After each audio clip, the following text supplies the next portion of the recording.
പാലക്കാട് ഇത്തവണ 5 സീറ്റുകളിൽ ജയിക്കുമെന്നാണ് യുഡിഎഫിന്റെ അവകാശവാദം. സിറ്റിംഗ് സീറ്റുകളായ പാലക്കാടിനും മണ്ണാർക്കാടിനും പുറമെ നെന്മാറ, ചിറ്റൂർ, പട്ടാമ്പി എന്നിവിടങ്ങളിൽ കൂടി ജയം ഉറപ്പാണെന്ന് നേതൃത്വം പറയുന്നു. എന്നാൽ ഇടത് കോട്ടയിൽ സിറ്റിംഗ് സീറ്റുകളൊന്നും നഷ്ടമാകില്ല എന്നാണ് സിപിഎമ്മിന്റെ വിലയിരുത്തൽ.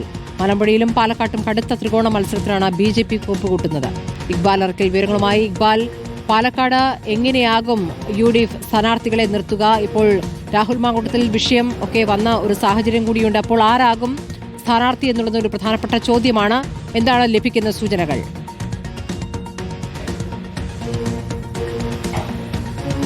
സ്മൃതി, LDF ഇപ്പോഴും പാലക്കാടിനെ കാണുന്നത് ഒരു ചുവന്ന കോട്ട എന്ന രീതിക്ക് തന്നെയാണ്. പക്ഷേ ഈ തദ്ദേശ തെരഞ്ഞെടുപ്പിൻ്റെ ഫലം പുറത്തു വന്നതിന് ശേഷം അത്തരത്തിൽ ആർക്കും തന്നെ ഒരു കോട്ടയായി പാലക്കാട് സൂക്ഷിക്കാൻ കഴിയില്ല എന്നൊരു വിലയിരുത്തലാണ് UDF ഉള്ളത്. പാലക്കാടും മണ്ണാർക്കാടും മാത്രമാണ് കഴിഞ്ഞ തവണ അവർക്ക് UDFന് പാലക്കാട് ജില്ലയിൽ വിജയിക്കാൻ കഴിഞ്ഞ നിയമസഭാ മണ്ഡലങ്ങൾ. പക്ഷേ ഇത്തവണ 5-ലധികം സീറ്റുകൾ വിജയിക്കാൻ കഴിയുമെന്നൊരു വിലയിരുത്തലാണ് UDF ഉള്ളത്.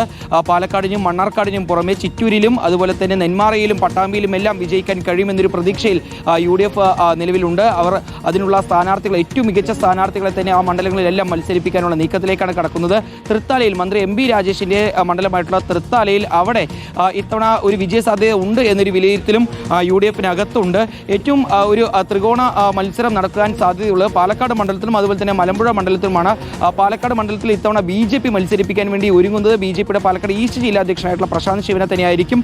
മലമ്പുഴ മണ്ഡലത്തിൽ ഇത്തവണ വീണ്ടും C കൃഷ്ണകുമാർ BJPക്ക് വേണ്ടി NDAക്ക് വേണ്ടി മത്സരിക്കുമെന്നുള്ളതാണ് മനസ്സിലാക്കുന്നത്. BJPക്ക് ഇത്തവണ പാലക്കാടിനും മലമ്പുഴയ്ക്കും പുറമെ ഏറ്റവും കൂടുതൽ പ്രതീക്ഷയുള്ളത് ഷൊർണൂരിലാണ്. ഈ തദ്ദേശ തെരഞ്ഞെടുപ്പിൽ നമ്മൾ ഷൊർണൂർ മുനിസിപ്പാലിറ്റിയിലെ ഫലം എണ്ണുന്ന സമയത്ത് നമ്മൾ കണ്ടതാണ്. LDFന് ഏറെ ആശങ്കയുണ്ടാക്കിയിരുന്നു ആ ഫലം ആദ്യം എണ്ണി തുടങ്ങുന്ന സമയത്ത്.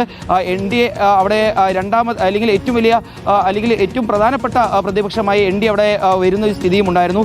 ഇത്തവണ ഷൊർണൂരിൽ NDA മത്സരിപ്പിക്കാൻ ഒരുങ്ങുന്നത് അനീഷ് കുമാറിനെയാണ് എന്നുള്ളതാണ് മനസ്സിലാക്കുന്നത്. തൃശ്ശൂരിലെ മുൻ ജില്ലാ പ്രസിഡന്റും അതുപോലെ തന്നെ ഇപ്പോഴത്തെ BJPയുടെ സംസ്ഥാന നേതാവുമെല്ലാമായിട്ടുള്ള അനീഷ് കുമാർ അവിടെ NDAക്ക് വേണ്ടി മത്സരിക്കുമെന്നുള്ളതാണ് മനസ്സിലാക്കാൻ വേണ്ടി സാധിക്കുന്നത്. പക്ഷേ LDFനെ സംബന്ധിച്ചിടത്തോളം അല്ലെങ്കിൽ CPMനെ സംബന്ധിച്ചിടത്തോളം സിറ്റിംഗ് സീറ്റുകളൊന്നും നഷ്ടമാവില്ല എന്നൊരു ഉറച്ച പ്രതീക്ഷയിലാണ് LDF ഉള്ളത്. നിലവിൽ അവർക്ക് കഴിഞ്ഞ തവണ 10ഓളം സീറ്റുകൾ പാലക്കാട് നിന്ന് നേടാൻ സാധിച്ചിരുന്നു. LDFന് ആ സീറ്റുകളെല്ലാം നിലനിർത്താൻ കഴിയുമെന്നൊരു പ്രതീക്ഷയിൽ തന്നെയാണ് ഉള്ളത്.